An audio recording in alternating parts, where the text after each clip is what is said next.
126वां दिन। नए अहदनामा में से आज की तलावत मुकद्दस यूहन्ना की अंजील उसका चौथा बाब 43वीं आयत से लेकर 5वें बाब की 15वीं आयत तक। फिर उन 2 दिनों के बाद वो वहां से रवाना होकर गलील को गया, क्योंकि यस्सु ने खुद गवाही दी कि नबी अपने वतन में इज्जत नहीं पाता। बस जब वो गलील में आया तो गलीलियों ने उसे कबूल किया, इसलिए कि जितने काम उसने यरूशलेम में ईद के वक्त किए थे उन्होंने उनको देखा था, क्योंकि वो भी ईद में गए थे।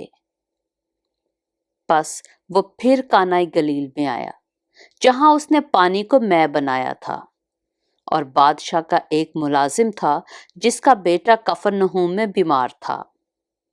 वो ये सुनकर कि यस्सु यहूदिया से गलील में आ गया है, उसके पास गया और उससे दरखास्त करने लगा कि चलकर मेरे बेटे को शिफा बख्श, क्योंकि वो मरने को था।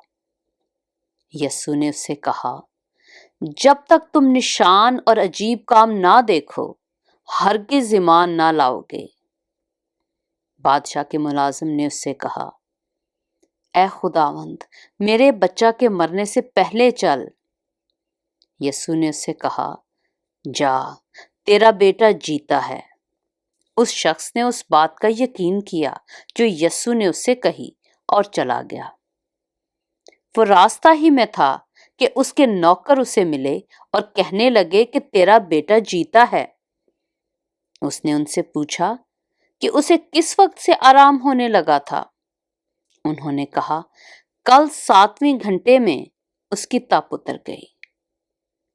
बस बाप जान गया कि वही वक्त था जब यस्सु ने उससे कहा था तेरा बेटा जीता है, और वो खुद और उसका सारा घराना ईमान लाया। ये दूसरा मुअजिज़ा है जो यस्सु ने यहूदिया से गलील में आकर दिखाया। मुकद्दस यूहन्ना की अंजील उसका 5वां बाब। इन बातों के बाद यहूदियों की एक ईद हुई और यस्सु यरूशलेम को गया। यरूशलेम में भीड़ दरवाजा के पास एक हौज है जो इब्रानी में बैत हस्ता कहलाता है, और उसके 5 बरामदे हैं। इनमें बहुत से बीमार और अंधे और लंगड़े और पशमुर्दा लोग जो पानी के हिलने के मुंतजर होकर पड़े थे, क्योंकि वक्त पर खुदावंद का फरिश्ता हौज पर उतरकर पानी हिलाया करता था। पानी हिलते ही जो कोई पहले उतरता सो शिफा पाता, उसकी जो कुछ बीमारी क्यों ना हो।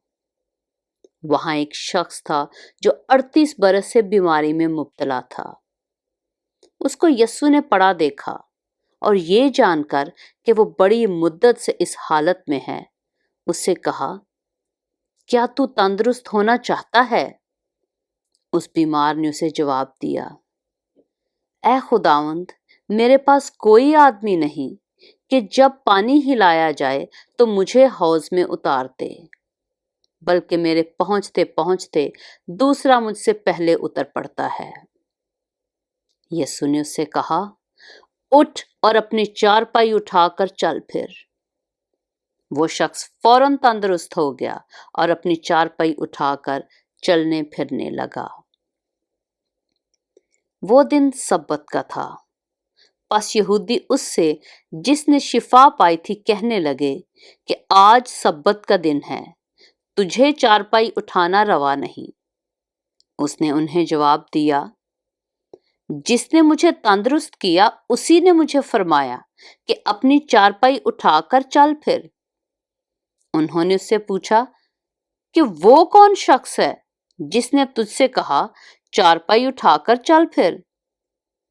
लेकिन जो शिफा पा गया था वो ना जानता था कि कौन है, क्योंकि भीड़ के सबब से यस्सु वहां से टल गया था। इन बातों के बाद वो यस्सु को हैकल में मिला। उसने उससे कहा, देख, तू तंदुरुस्त हो गया है, फिर गुनाह ना करना, ऐसा ना हो कि तुझ पर इससे भी ज्यादा आफत आए।